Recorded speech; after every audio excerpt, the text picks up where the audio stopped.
All right, Lotters. Star Kiper Jr. back from week 14 in the Big D. As it turns out, Jerry was happy. The Cowboys got a win. My boss was happy because Cutler went a little crazy in that game. So turned out to be a pretty good trip. But I'm back in studio now, ready to tackle week 15, the lot semis. Just to recap, I went 1-1 last week. Barely. Outlaw pulling out the win against Fuff kept me from going 0-2. So enough dwelling on that. We will move on to this week's action. And the first game we're going to tackle is Outlaw at Shark. Shark is getting 6 in this matchup. And since these are pretty important games, I'm just going to run through every single player, give you whether I think it's a plus, a minus, or a question mark in their lineup. So for Outlaw, Brady, to me, is kind of a question mark. He's got a tough track record against the Dolphins, and the Dolphins do get both their starting corners back this week, which they've been missing for a while. So I think a fairly stout secondary in Miami is going to get even better this week. So, still you're starting Brady. I just don't know if he's going to go bananas in this matchup, probably just steady production. For McCoy, I think it's definitely a plus for Outlaw. He's playing well of recently. Got a good game against the boys on Thanksgiving, so he's got a good track record there.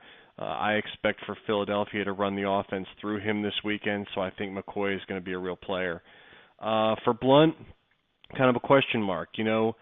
Seems like he's been Belichick's favorite bell cow, if you will, in the New England run game, but you just don't know. And if you're Outlaw, you got to be a little bit nervous to see if something spurs Belichick to go in a different direction in the running game.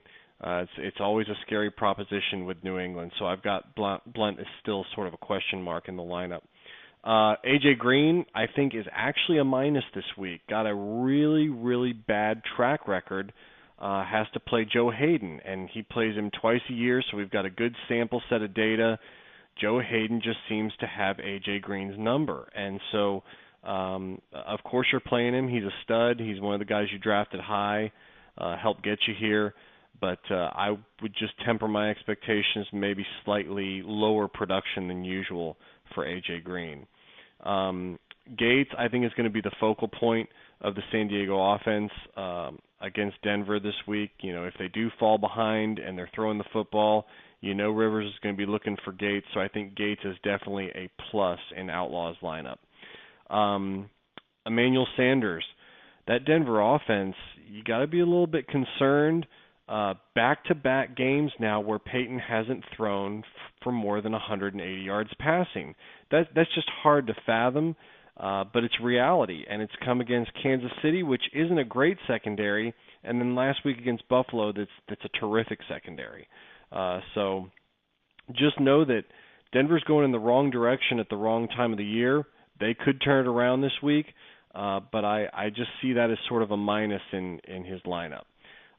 Crosby I've got as a plus. I think that Green Bay is going to move the ball, but I don't think they're going to go bananas. I think they're going to stall in the red zone quite a bit, and I think Crosby's going to get a chance to kick some field goals. The Texans D, with Indianapolis, it's definitely going to be a shootout. There's going to be a lot of points on the board, so not going to get points by keeping them to limited amounts on the scoreboard, but they might get a pick or two, maybe a couple sacks. Don't forget that Luck is extremely mobile. He'll get out of the pocket and run. So I don't see the Texans having a great outing. So I've just got them as sort of a question mark this week. So for Outlaw, he's got 3 pluses and a couple question marks in his lineup, so not too bad. Let's flip it over to Shark's side and see what he's got going on for Sanchez. I think he'll perform well against Dallas. He had a nice outing in that Thanksgiving game, so I see that as a plus in Shark's lineup. Foster, if he's healthy, will go off against Indianapolis, a bad run D, so I've got that as a plus for Shark as well. Latavius Murray, sure looked good against Kansas City in that Thursday night game in what amounted to 4 carries for 128 yards and a 90-yard touchdown. So I like the way he runs. He seemed to be able to hit the holes against Kansas City, so we'll see if he has the same type of success this week. For now, I've got him as a plus as well.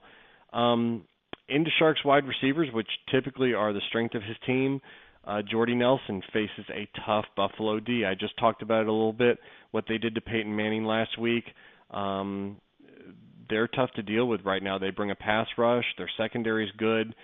So I've got Nelson as kind of a question mark this week. I just wouldn't expect too much production out of him. Same thing for Demaryius Thomas. I just talked about it with Emmanuel Sanders. And San Diego is a top 10 pass D. So, with the Broncos offense struggling, couldn't get it done against Kansas City, couldn't get it done against Buffalo. Now they bring in another a high-powered passing defense. I don't know what to expect from Demaryius Thomas, so I've got him as a question mark as well. You look at Gordon in Cleveland. All I can say is Johnny Football. I know that he could be his security blanket, being that this is Manziel's first NFL start. But I really see the Browns trying to game plan this game and maybe get 10 to 12 designed quarterback runs into the game plan. So I don't see Johnny being back in the pocket, having to make a lot of decisions as far as going through his read progression. I see them getting him out on the edge, maybe some designed quarterback draws, things like that, taking advantage of his athleticism. So that being said, I just don't know what to get from Gordon this week, so I've got him as a question mark. Parkey, the kicker for Philadelphia, has a pulled groin. Apparently, based on all the chatter this week, kickers are important. So I don't know what to tell you. Your kicker's got a pulled groin. That could be disastrous. Who knows? And then the Giants D, Washington's basically quit on the season. There's mutiny against the head coach. They're just a disaster. So look for the Giants D to really feast on them. And obviously, they're going to have Colt McCoy at quarterback again. So the Giants could be in for a pretty good day there. Got them as a plus. So I got 4 pluses on Sharks' side and 4 question marks. All that being said, I just think matchup-wise, he's got a little bit more going on there. And I've got Shark in the upset special to win and move on to the Lot Bowl. The second game, we got Star at Stinker. Stinker's getting 1. In this one, we'll start on Star's side. Cutler, he's been coming on just as a garbage time producer in recent weeks. He gets a really bad Saints defense on Monday night this week. The Saints couldn't stop an anemic Carolina offense at home last week. Now they got to travel to Chicago, be outdoors. We know they're not a good team when they get away from that fast track in the Dome. So I expect Cutler, even with the loss of Brandon Marshall, to still put up good numbers in that game. So I've got him as a plus. Rashard Jennings is not on the injury report, so I'm expecting him to go back to his usual workload in the offense, which is very, very heavy. He should get, somewhere between 20 and 30 touches between the run and the pass game. So it is a tough matchup against the Redskins, but, at least the touches give him an opportunity. So I've got Jennings as kind of a question mark. Charles, he's a little dinged up right now, but he's going to play. He's going to play. They're going to find a way to get him on the field.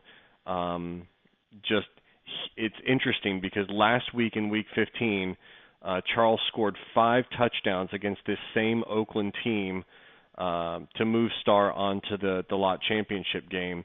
So it'll be interesting to see if he can do the same thing, if history will repeat itself this weekend.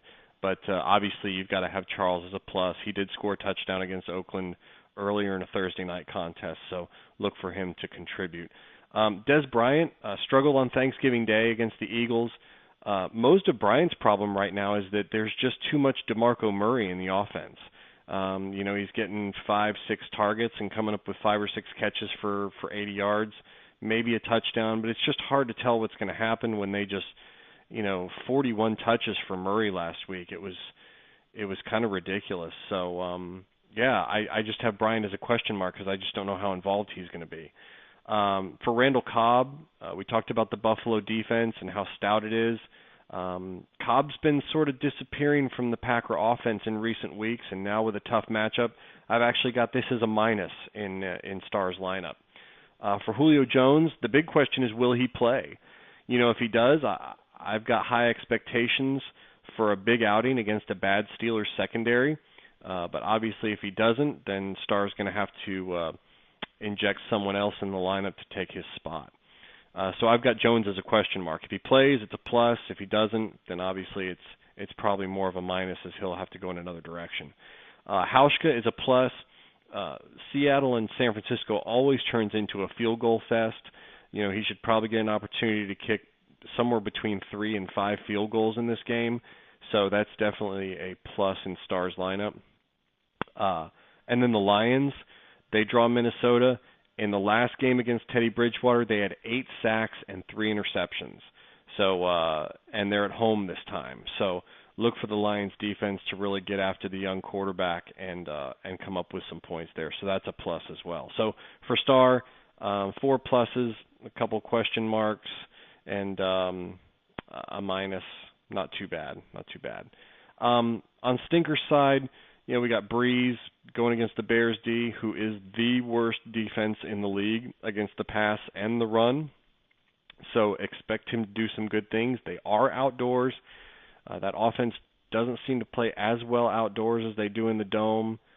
Breeze has had his struggles away from home, but I think that all kind of evens itself out with the Bears defense being as bad as they are. So that's definitely a plus for Stinker.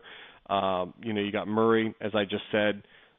It's Dallas's version of Jamal Charles. The entire offense runs through him, and he will get his fair share of touches, so definitely a plus. Lynch had 100 yards in his last game against San Francisco, but did not score. I got him as kind of a question mark because you can see Lynch kind of disappear at times. He's been dinged up a little bit. That San Francisco defense is not a pushover against the run, so could be tough sledding. So I've just got that as a question mark for Stinker. Hopkins has been inconsistent at the wide receiver position, mainly due to quarterback play. So I've got him as a question mark as well. Moving on to Mike Evans. He's basically been the best receiver in the NFL since week 9. He's been averaging a touchdown and a half a week and around 100 yards. So I've got him as a plus against a Carolina secondary that can be beat. Moving on to Ingram in the flex spot. Huge game should be in store for Ingram. Again, running against that bad Chicago defense. So I expect big things there. That's definitely a plus as well. Connor Barth, kind of a question mark. We know the Denver offense has been struggling. They do have a tough matchup with San Diego this week. He could get a couple extra points, might get 1 or 2 field goals. It's probably going to be a 7 or 8 point outing for him, which is about standard for a stinker kicker this year.